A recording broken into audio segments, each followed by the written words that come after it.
제가 한 달이면 그 공예배 설교를 한 22편에서 25편 정도 평균 하더라고요.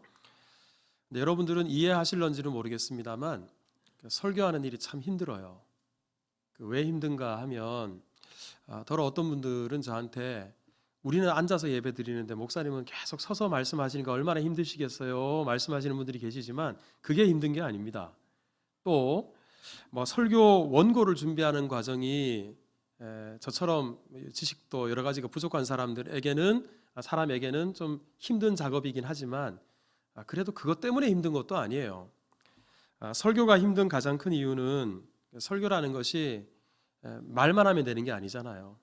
설교한 대로 제가 살아야 될 텐데 이게 힘들어요. 그래서 제가 강단에서 말씀을 전하고 내려오면 자주 죄스럽고 또 부끄럽고 자책할 때가 많이 있습니다. 자, 그런 의미에서 오늘 저는 이 어려운 설교 중에서도 더 하기가 힘든 설교를 여러분들에게 하려고 합니다. 어버이 주일을 맞아서 제가 무슨 설교하겠어요? 부모님에게 효를 다하십시오. 부모님 공경하십시오. 이 주제로 말씀을 전해야 될 텐데 불효막심한 제가 이 말씀을 전한다는 것이 참 자격이 없는 것처럼 느껴져서 조심스럽고 또 자신감도 없고 참 무겁게 느껴진다, 이런 마음으로 오늘 제가 섰습니다. 근데 그럼에도 불구하고 여러분들과 오늘 예배 시간에 말씀을 나누어야겠기에 저는 오늘 설교 단상에서 설교자로서가 아니라 제가 비록 여기에 서 있지만 여러분들과 같이 회중석에서 이 말씀을 듣는다, 이런 자세로 이 어버이 주일 말씀을 여러분들과 함께 나누고자 합니다. 오늘 우리가 읽은 신명기 27장은 이스라엘 백성들이 지금으로부터 3400년 전에 이집트 애굽 땅에서 출애굽을 해서 하나님께서 약속하신 가나안 땅으로 가다가 드디어 목적지에 도착했어요. 자, 여러분 지도를 한번 보시면 맨 왼쪽 고센이라고 쓰여진 곳이 이집트 애굽이죠. 이곳에서 나와서 맨 아래쪽이 시내산을 찍고 가데스 바네아를 기점으로 해서 40년 동안 이 광야에서 유리방황하다가 드디어 우리 노란색 동그라미 표시가 있죠. 저기가 가나안 땅입니다.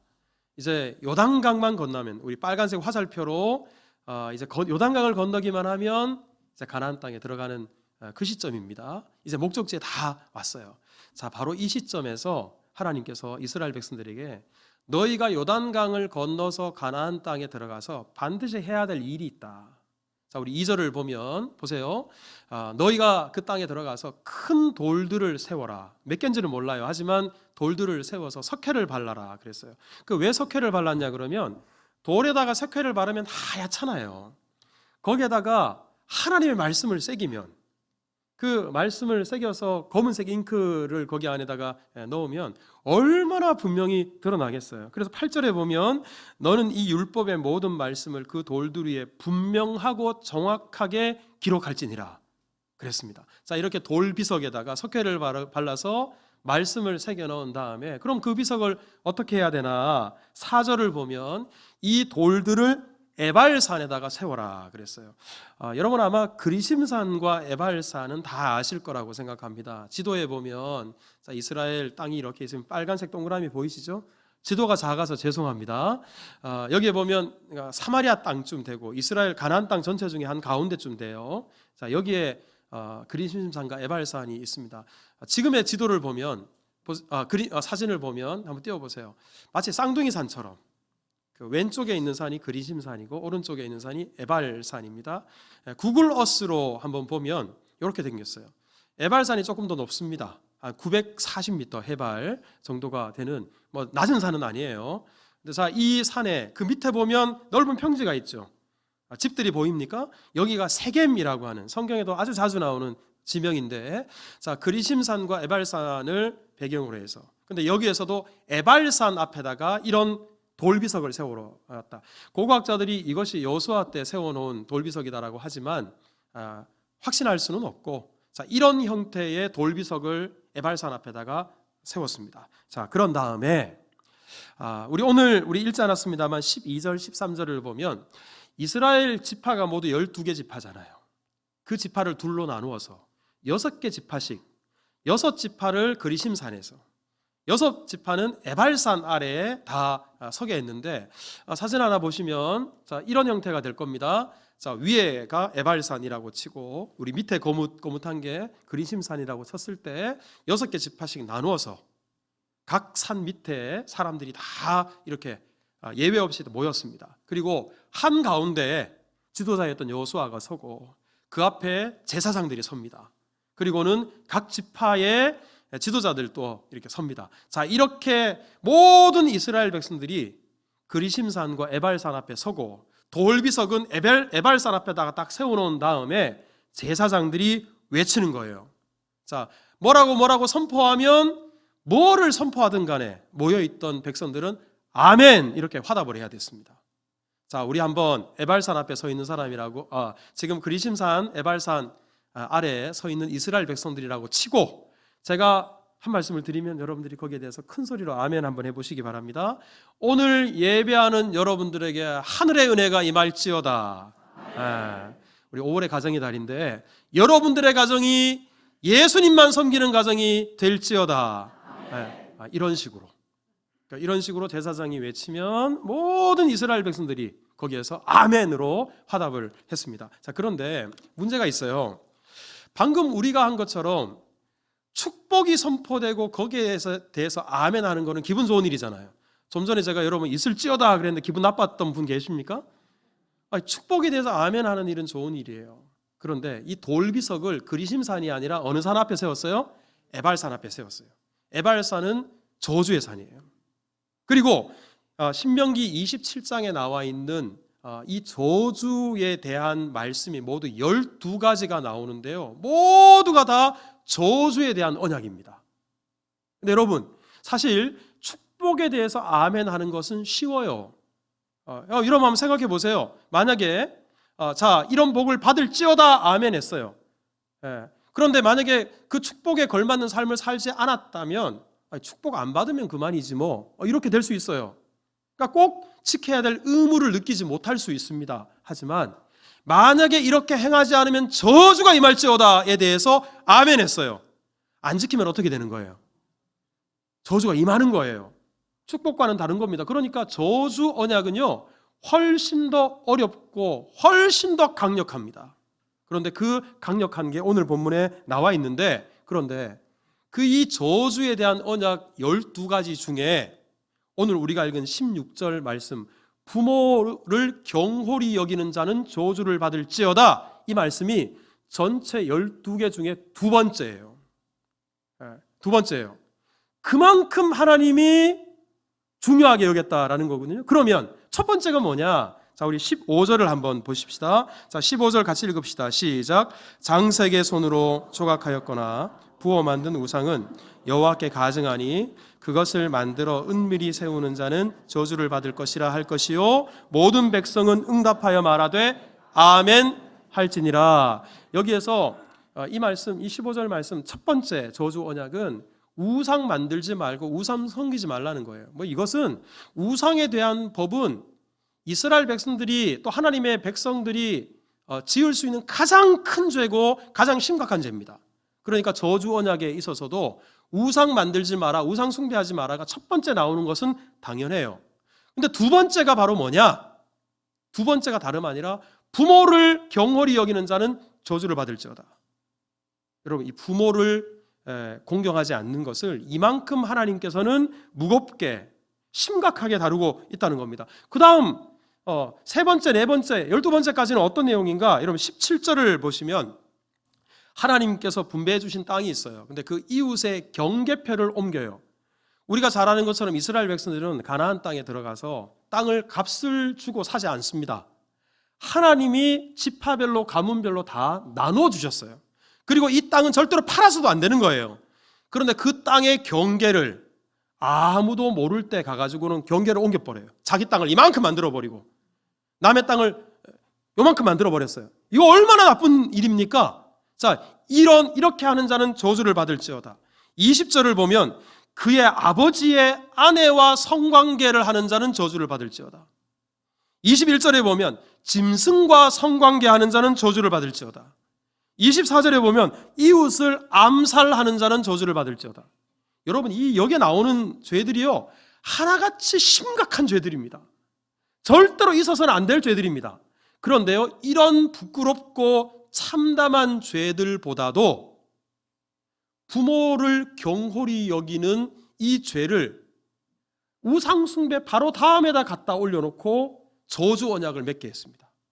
그것은 우리 하나님께서 부모를 경홀히 여기는 자를 그 어떤 부끄럽고 참담한 죄보다도 더 심각하게 여기신다, 더 무겁게 다루시기를 원하신다라는 겁니다. 네, 여러분, 이것은 오늘 본문만 그런 게 아니에요. 출애굽기 21장 15절에 보면 자기 아버지나 어머니를 치는 자는 반드시 뭐예요? 죽여라. 자, 17절에 보면 자기 아버지나 어머니를 저주하는 자도 반드시 어떻게 해요? 죽여라. 잠언 30장 17절은 우리 같이 읽읍시다. 시작. 아비를 조롱하며 싫어하는 자의 눈은 골짜기의 까마귀에게 쪼이고 독수리 새끼에게 먹히리라. 소름이 돋잖아요. 성경이 얼마나 부모 공경을 강조했는지, 그리고 부모를 경홀히 여기는 죄를 무겁게 다루는지를 이 조항만 읽어봐도 우리가 느낄 수가 있을 정도입니다. 여러분, 이처럼 오늘 본문을 통해서 하나님께서는 부모를 공경하지 않는 것, 부모를 경홀히 여기는 죄를 그 어떤 죄보다도 우상 숭배 다음으로 무거운 죄로 여기고 있다는 사실 우리가 기억해야 됩니다. 자, 이런 인식을 가지고 저와 여러분들이 모두 다 지금 그리심산과 에발산 앞에 딱 서 있다고 치십시다. 제가 제사장은 아니지만 제가 제사장 역할을 한번 할 테니까 큰 소리로 여러분 이 저주 언약에 대해서 아멘 하시기를 바랍니다. 누구든지 부모를 경홀히 여기는 자는 저주를 받을지어다. 감사합니다. 저는 아멘 소리가 작을 줄 알았어요. 여러분 모두 다 저주 언약을 맺으신 거예요. 자, 그런데 오늘 우리 본문의 포인트가 여기서 끝이 아닙니다. 제가 신명기 27장에서 언급되는 저주들, 이 죄들이 하나같이 부끄럽고 심각한 죄라고 말씀을 드렸는데요. 근데 이 죄들이 가지고 있는 특징이 하나가 더 있어요. 그게 바로 뭐냐면 이 죄들은 아무도 모르게 저지를 수 있는 죄들이라는 공통점이 있어요. 자, 가령 18절을 보면 맹인에게 길을 잃게 하는 자가 저주를 받는다 그랬어요. 자, 어떤 사람이 앞을 보지 못하는 시각장애인이 걸어가고 있는데 이 길로 가야 돼요, 저 길로 가야 돼요 물어요. 그럼 이 사람이 이 길로 가면 안 되는데도, 이쪽으로 안내해 줘야 되는데도 장난삼아, 재미삼아 반대로 알려주는 사람이 있고요. 또 구덩이가 있어서 아니면 낭떠러지가 있어서 그쪽으로 가면 떨어져서 큰 사고나 목숨을 잃을 수 있는데도 그냥 재미삼아서 앞을 보지 못하는 시각장애인에게 잘못된 길을 안내해 주는 일이 실제로 있었어요. 자, 그것 때문에 이 장애를 갖고 있는 사람이 낭패를 봤다고 치십시다. 그런데 앞을 보지 못하기 때문에 어떤 사람이 자기에게 그렇게 장난을 쳤는지, 자기에게 그렇게 못된 짓을 했는지를 알 수가 없어요. 알 수가 없으니 그 사람을 벌할 수가 없어요. 또 짐승과 성관계를 하는 이 부끄러운 짓을 저지르는 사람이 있다고 치십시다. 그 말도 안 되는 짓을 사람들이 다 보는 데서 할 사람이 있어요? 아무도 모르는 데서. 짐승이 말을 합니까? 저 사람이 저 성폭행했어요. 말을 합니까? 말 못해요. 그러니까 그 죄를 저지르고 나서도 발각되지 않을 수 있어요. 이것은 부모를 경홀히 여기는 것 또한 마찬가지입니다. 여러분, 아무리 자식이 불손하다고 하더라도 부모가 자식을 고발해서 처벌받게 하는 부모가 흔치 않습니다. 아무리 부모가 고통스럽다 할지라도 앞서 부모를 저주하고 부모에게 순종하지 않는 사람은 죽여라 그랬는데 이 자식 죽여야 돼요. 만약에 다른 사람이 알면 그럼 부모가 어떤 생각을 하겠어요? 내가 고통스럽더라도 자식이 죽는 것보다, 자식을 죽이는 것보다 차라리 이 고통을 내가 안고 살지. 아마 대부분의 부모들이 그렇게 생각할 거예요. 그러니까 부모 자식 간의 관계는 다른 사람들에게 드러나지 않는 경우들이 많아요. 근데 실제로 제가 지금까지 만나본 많은 어르신들, 나중에 속속들이 알고 보니까 참 자식들이 불효막심해요. 여러분들에게 참 소개하기가 민망스럽고 부끄러울 정도의 자식이에요. 그런데도 제가 신방을 가면 늘 자식 자랑해요. 목사님 우리 아들이요, 목사님 우리 딸이요. 이게 부모들 마음이거든요. 그러다 보니까 이 참담한 죄를 저질러도 부모를 거역하고 부모를 경홀히 여기는 그런 불효막심한 자식들이 있더라도 그 자식들이 고발당하거나 법정에 서거나 아니면 남들이 모를 가능성이 대단히 많다는 겁니다. 여러분 신명기 27장에 나오는 죄들이 대부분 그렇습니다. 그래서 하나님께서 바로 이런 죄들만 모아서 오늘 본문에 부모를 경홀히 여기는 자는 저주를 받을지어다. 그리고는 한 사람도 빠짐없이 아멘! 이렇게 말하게 했어요. 여러분 이 아멘은 누구 앞에서 서약하는 겁니까? 하나님 앞에서. 하나님께 맹세하는 거예요. 저주정을 맺는 거예요. 그러면 사람들은 속일 수 있지만 하나님은 못 속여요. 사람들 몰래 아무도 모르게 이런 짓을 저지를 수 있지만 하나님의 그 불꽃 같은 눈동자는 피할 수 없어요. 그러니 이 죄들에 대해서는 사람이 처벌하지는 않더라도 누가 처벌하시겠다? 하나님이 처벌하시겠다. 하나님이 직접 저주하시겠다. 하나님이 직접 심판하시겠다. 그런 죄들만 바로 신명기 27장에 나와 있는데 그 중에 하나가 바로 부모를 경홀히 여기는 죄입니다. 그러니 하나님께서 얼마나 이 부모 공경을 중시하셨는지를 우리가 들여다볼 수 있는 대목입니다. 자, 그런 의미에서 다시 한번 우리가 에발산 아래에 있다고 치시고 큰 소리로 대답해 보시기 바랍니다. 부모를 경홀히 여기는 자는 저주를 받을지어다. 이쯤에서는 목소리가 좀 더 작아져야 되는데 더 커지신 것 같아서 감사해요. 그러면 부모를 경홀히 여긴다는 것은 도대체 부모를 어떻게 대한다는 의미일까?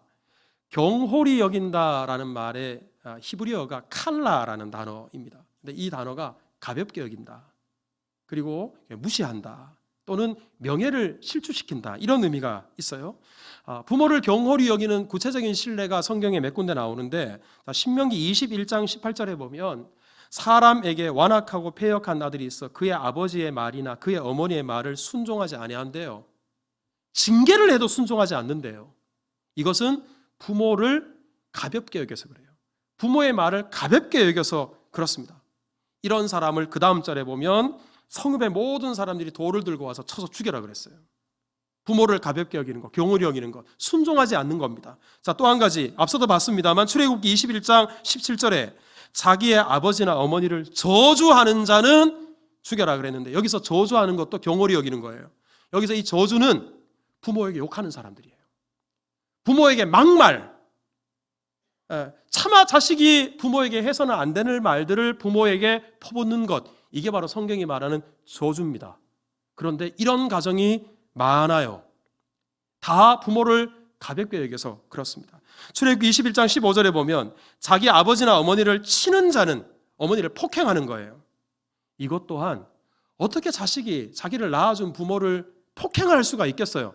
부모를 가볍게 여겨서, 경홀히 여겨서 그런 것입니다. 근데 제가 존속 폭행, 존속 살해 이걸 좀 찾아봤더니 우리나라가 갈수록 이 범죄가 늘어난다 그래요.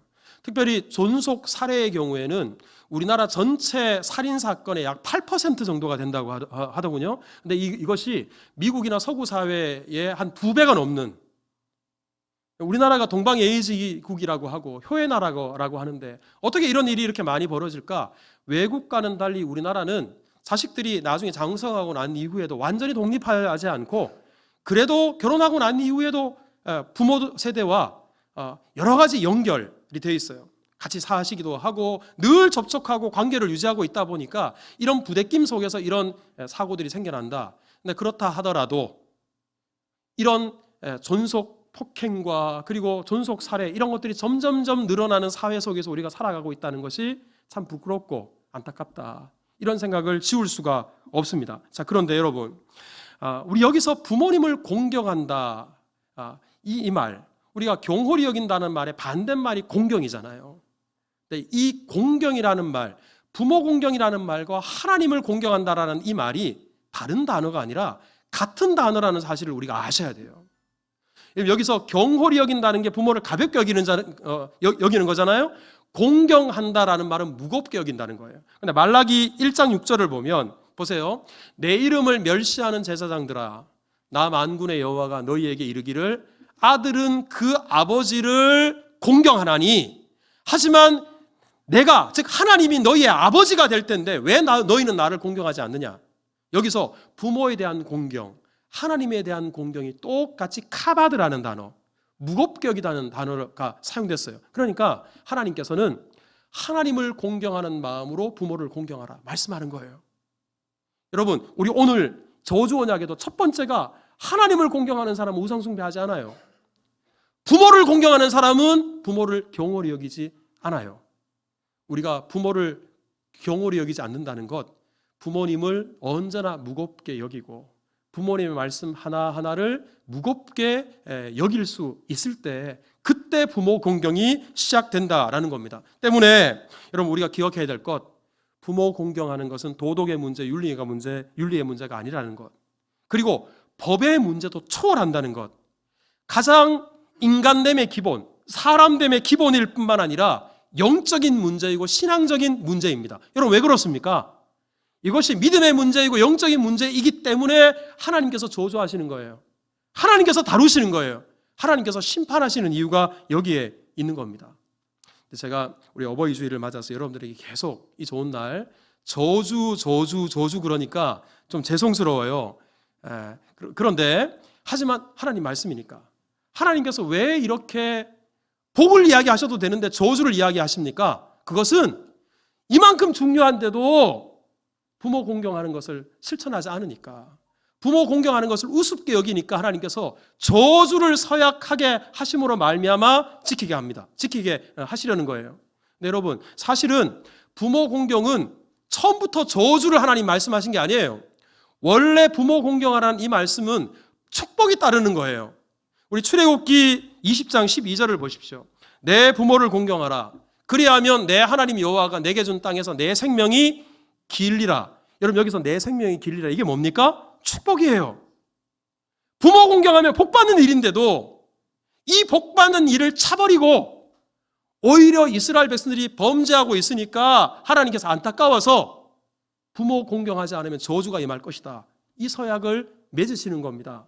때문에 여러분 우리가 저주받기 싫어서 억지로 어거지로 부모 공경하는 치사한 사람들 되지 말고, 자 저를 한번 따라서 합시다. 복받기 위해서 부모 공경합시다.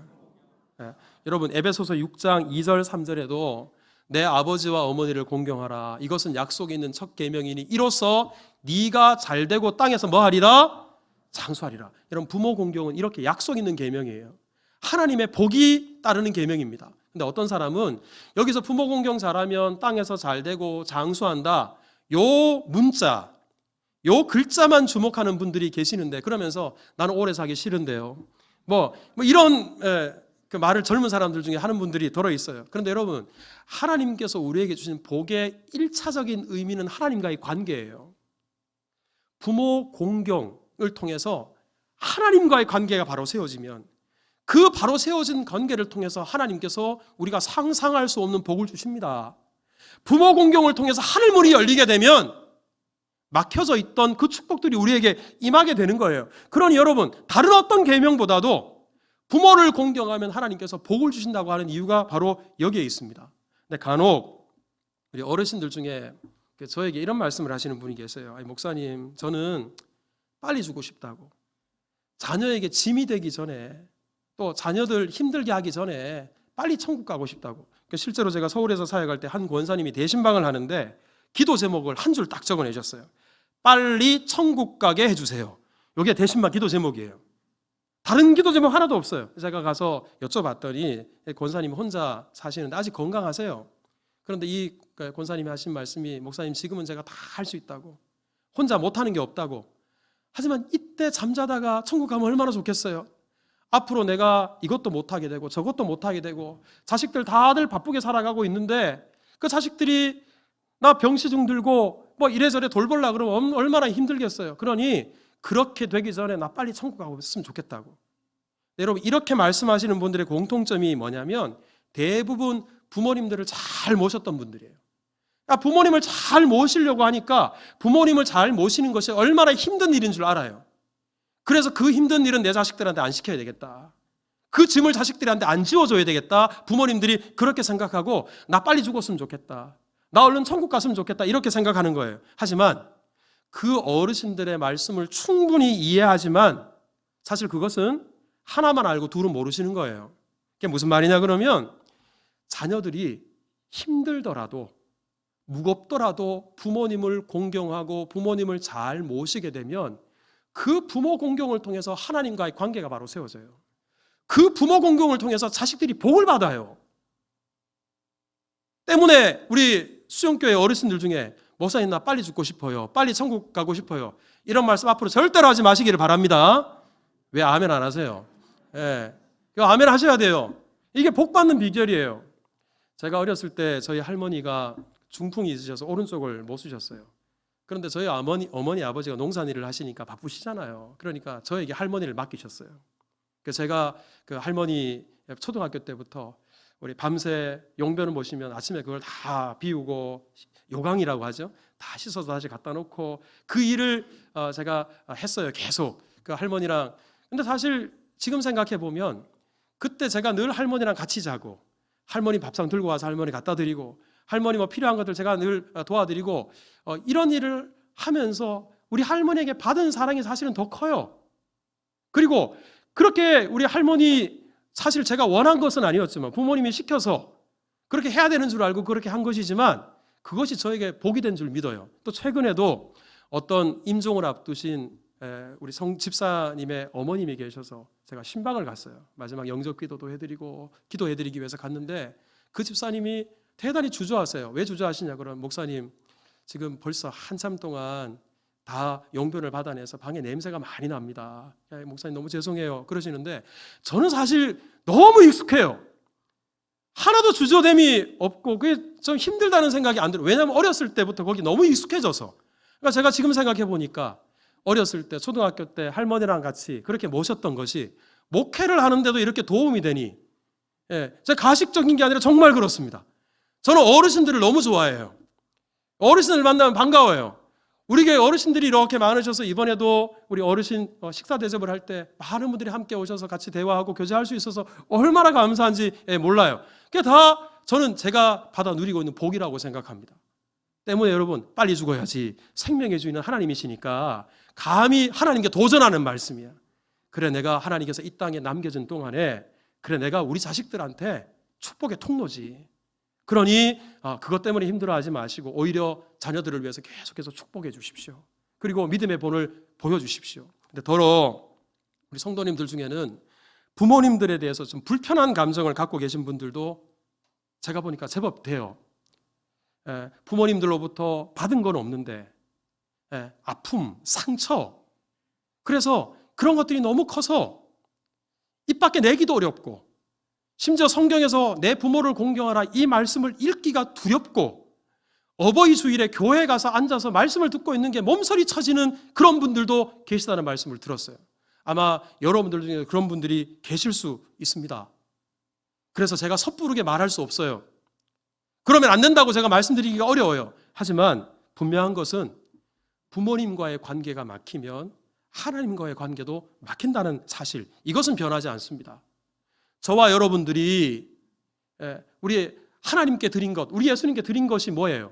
아픔밖에 안 드렸어요. 상처밖에 안 드렸고 죄밖에 안 드렸어요. 그럼에도 불구하고 무조건적인 용서와 사랑으로 저와 여러분들은 영원한 생명을 얻었고 하나님의 자녀가 되었습니다.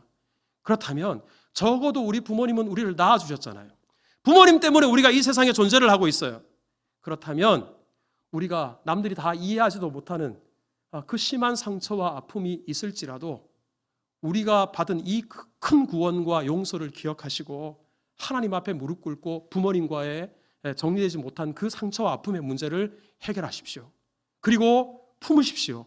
살아계시는 동안에 자식의 도리를 해보십시오. 그러면 막혀있던 하늘의 은혜가 여러분들 심령 가운데 가정 가운데 임하게 되실 겁니다. 제가 성경을 읽어보면 성경에서 자식에게 부모들이 잘해라 말씀을 해요. 그런데요, 자식에게 잘하는 사람에게 이런 복을 주겠다 저런 복을 주겠다 그 기록을 성경에서 찾을 수가 없어요. 오히려 우리가 살고 있는 이 시대는 자식들에게 너무 잘해줘서 너무 과하게 해줘서 문제가 생기는 가정들이 대부분입니다. 때문에 우리 부모 공경, 우리가 자식들에게 하는 것의 절반이 뭐예요? 10분의 1만이라도 우리가 한다면 아마 효자로 효녀로 소문날 거예요. 근데 제가 설교 준비하다 그런 생각을 했어요. 자식에게 10분의 1 이것도 그렇지만 강아지 키우시는 분들, 고양이 키우시는 분들, 내가 키우는 강아지에게 하는 것 절반이라도 부모님에게 한다면 어떨까? 그래도 효자 소리 듣지 않을까? 효부 소리 듣지 않을까? 이런 생각이 들어요. 여러분 어떠세요? 솔직하게 하면 대답해 보십시오.